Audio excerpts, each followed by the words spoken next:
श्री स्वामी समर्थ. नमस्कार मित्रांनो. जानेवारी 2026 वार गुरुवार. नवीन वर्षाचा सुरुवात व दिवस स्वामींचा वार असलेल्या गुरुवारी येत आहे. तसेच या दिवशी प्रदोष व्रत देखील आहे. त्यामुळे हा दिवस आध्यात्मिकदृष्ट्या अत्यंत महत्त्वाचा आहे. नवीन वर्षाचा पहिला दिवस आपण एका सणाप्रमाणे साजरा केला पाहिजे. वर्षाची सुरुवात जशी होते तसेच पूर्ण वर्ष जाते.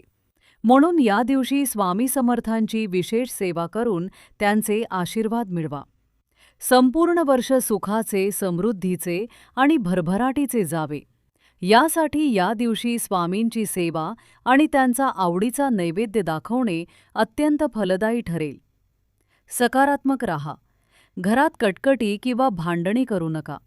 शुद्धता पाळा. या दिवशी घरात मांसाहार करू नका. भक्ती करा. देवाची आणि गुरूंची सेवा करा. मंत्र जप करा आणि शक्य असल्यास मंदिरात किंवा स्वामींच्या मठात, केंद्रात जाऊन दर्शन घ्या. स्वामींची सोपी सेवा कशी करावी? ही सेवा अत्यंत सोपी असून कोणतीही व्यक्ती ती घरी बसून करू शकते. तुमच्या देवघरात स्वामींच्या फोटोसमोर किंवा मूर्तीसमोर बसा. अगरबत्ती आणि दिवा लावा. मंत्र जप श्री स्वामी समर्थ या मंत्राचा जप करा. मार असेल तर तुमच्या इच्छेनुसार 1, 2, 3, 11 किंवा 21 माळी जप करा.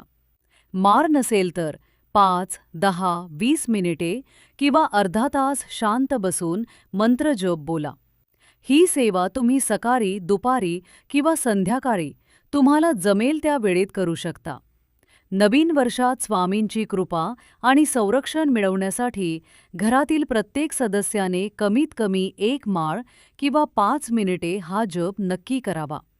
यामुळे तुमच्या इच्छा आणि नवस स्वामी कृपेने नक्कीच पूर्ण होतील. दर्शन घ्या. जवळच्या स्वामींच्या मठात, केंद्रात किंवा तुमच्या आराध्य देवतेच्या मंदिरात जाऊन दर्शन घ्या. प्रार्थना करा. संपूर्ण वर्ष सुखाचे, आरोग्याचे जाऊ दे आणि आमचे रक्षण कर, अशी देवाकडे प्रार्थना करा. सेवा करा. घरामध्ये आनंदाचे वातावरण ठेवा आणि स्वामींच्या नामाचा जप करा. स्वामींना गोडधोड नैवेद्य अत्यंत प्रिय आहे. तुम्ही तुमच्या इच्छेनुसार खालीलपैकी कोणताही नैवेद्य अर्पण करू शकता. पूर्ण ताट पुरणपोळी, खीर, भाजी चपाती, आमटी, भात आणि कांदा भजी. सोपा नैवेद्य. जर पूर्ण ताट बनवणे शक्य नसेल तर फक्त पुरणपोळी आणि दूध साखरेचा नैवेद्य दाखवा. दुसरा पर्याय, स्वामींना बेसनाचे लाडूसुद्धा अत्यंत प्रिय आहेत. तुम्ही त्याचाही नैवेद्य दाखवू शकता.